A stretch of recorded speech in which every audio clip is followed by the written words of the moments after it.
This is Math Vzard, part 1 of our discussion. We are going to define first what is inverse function. The inverse of a function is a set of ordered pairs formed by reversing the coordinates of each ordered pair of the function.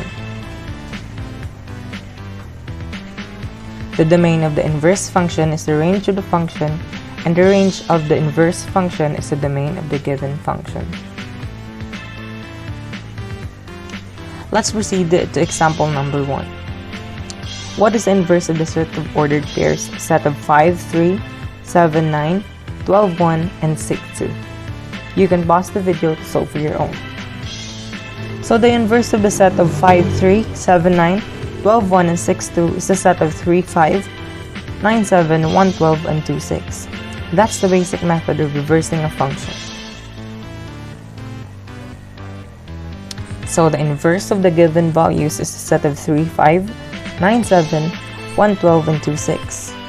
Hence, the domain of the given function is 5, 7, 12, 6, which is the range of the inverse.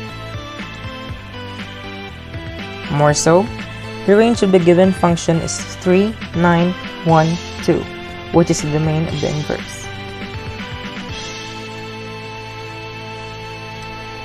Now let's proceed to the inverse of a one-to-one function. So, let's determine whether the two given functions below are the inverse of each other or not. You can pause the video to solve for your own.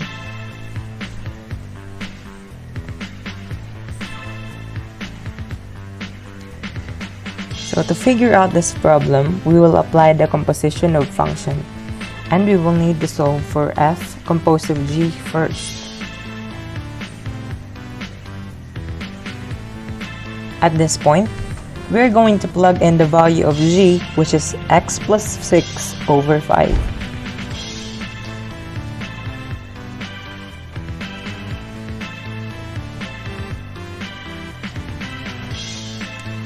Next, we will plug in the value of f and cancel what needs to be cancelled.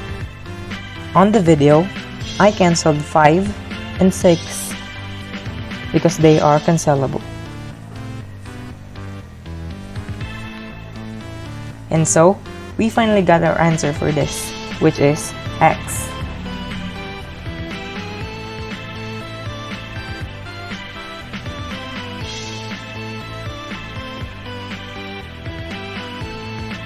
Now we are going to do the same thing for g composed of f function.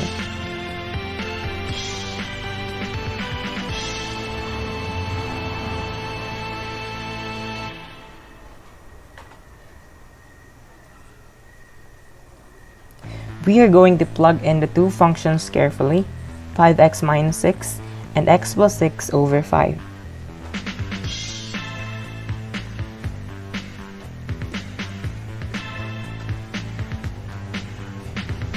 So, the same thing with what we did with the other, we are going to cancel what needs to be cancelled.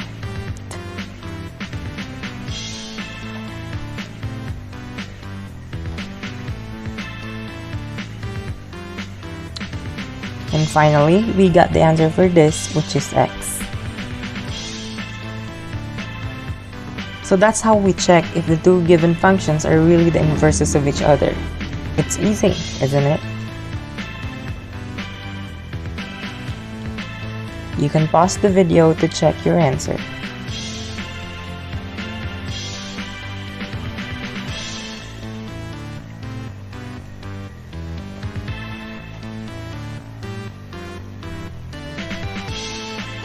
And to conclude, since the two functions have the same answer, the f and g are inverses of each other. That's how we determine if the two functions are really the inverses of each other. This is Math Vzard again.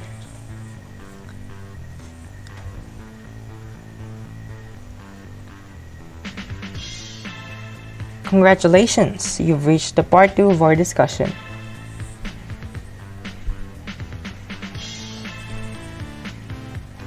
Since we're done with the checking of the two inverse functions, we are now going to find the inverse of a function. We only have one given function here, and our task is to solve for that. We have 5 steps to find the inverse of a function. First is to replace f of x by y. Second is to interchange the roles of x and y.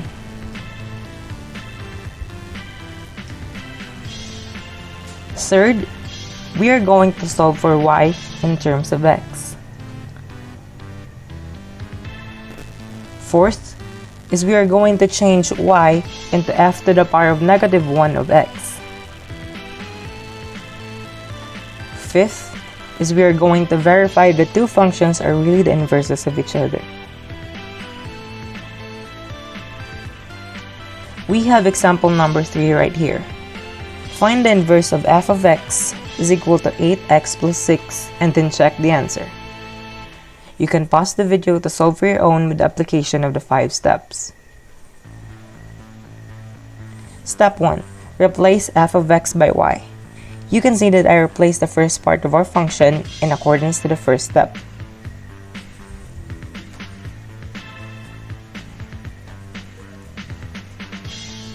Step 2. Interchange the roles of x and y. You can see that x and y on the function are interchanged to follow the second step.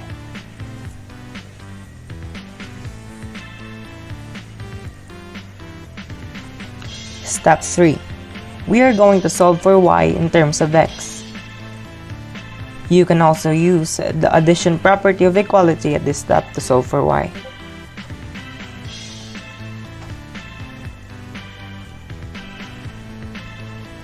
Step 4.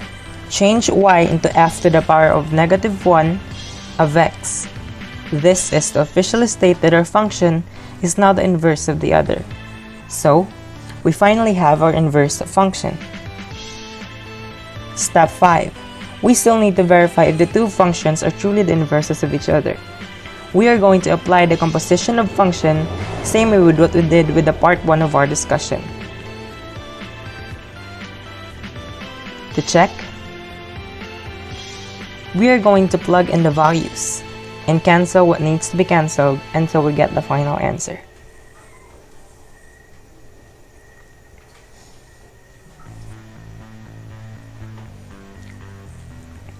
Also, we are going to do it vice versa.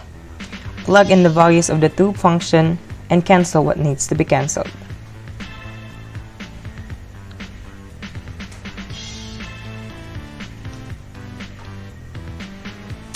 Hence, we finally can conclude that the inverse of f of x is equal to 8x plus 6 is x minus 6 over 8.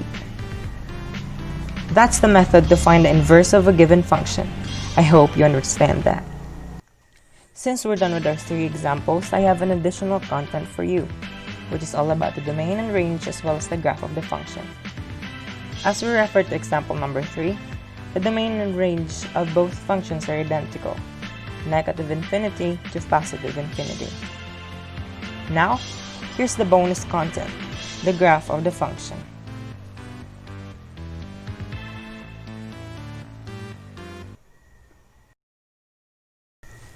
That's it. This has been your #1 online math tutor, the Math Vzard.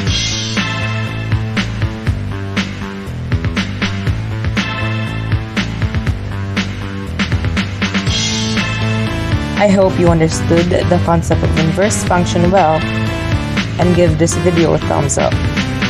Also, subscribe to our YouTube channel for more tutorial videos. Bye! Thanks for watching.